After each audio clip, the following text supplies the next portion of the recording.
Hello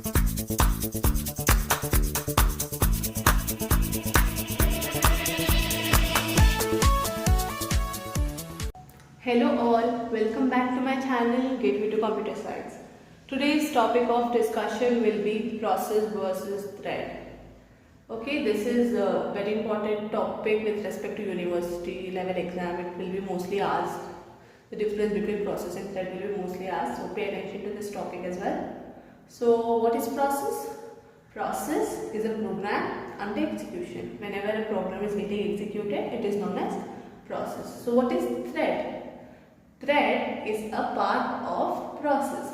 Usually you see it is known as light-weighted process. Means it has light weight, and process is known as heavy-weighted. Thread is known as light-weighted. That is the part of a process. Thread is a part of a process.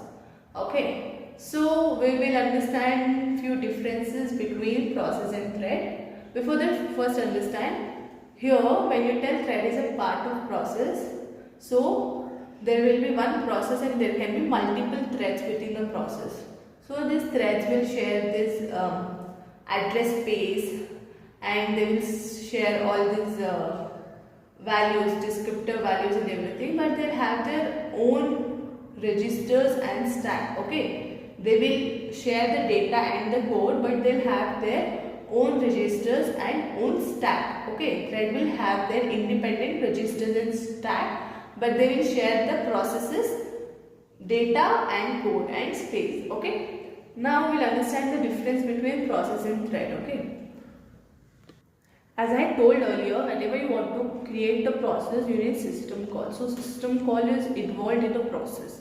So create a process, you need system call. So system call is involved in the process, but there is no system call involved in thread. Because thread is a part of process. When system call was called to create the process, automatically thread was also created there. Okay, so here system call is involved. Here there is no system call. Here you see OS treats different processes differently. For OS, one process is separate from other process. For example, incrementing is different, decrementing is different. So OS will treat different processes differently, but all user level threads are treated as a single task, because see, thread is a part of process. So different threads will get executed, means one process is getting executed. So all the user level threads will be seen as one task. It is like one task. If the OS wants to execute one thread also, it is like one task only for OS. It will not see multiple threads as multiple tasks. Okay, because they are the part of the process. Fine. Then we have different processes have different copies of data and file. Now, for example, the process will have its own process ID, process date and everything. It will have its own data, it will have its own file. And when you block a process, it will not block the other processes. If one process is getting blocked by the operating system, it will not block the other processes.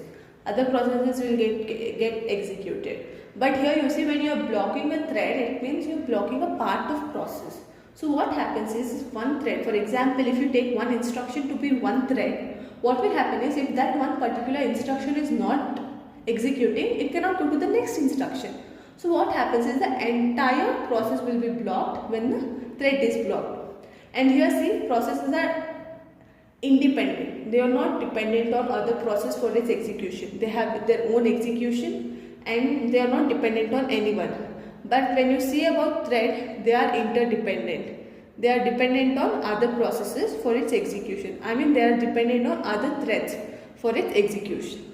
So say this is the diagram for a single threaded process, and this is the diagram for multi-threaded process. So when you have a single thread, you have all the code, data, files, register, counter, stack, etc. So it is basically a single process. There are not many threads in it. But when you have this multi-threaded process, you see, as I told you earlier, it will share the code, data and file, but it will have its own stack, registers and counter. Okay, each thread has its own registers, own stack, own counter. Okay, so this is the difference between the single threaded and the multi-threaded process. Just diagram, just to let you know that each thread has its own stack register and counter. Okay, so this was about the difference between the process and thread. I hope you have understood it very well. So please like and share this video, and thank you for watching. And if you haven't subscribed to my channel yet, I request you please subscribe and press the bell icon so that you will be receiving the latest notifications whenever I will be uploading the video. And thank you for watching again. Have a nice day.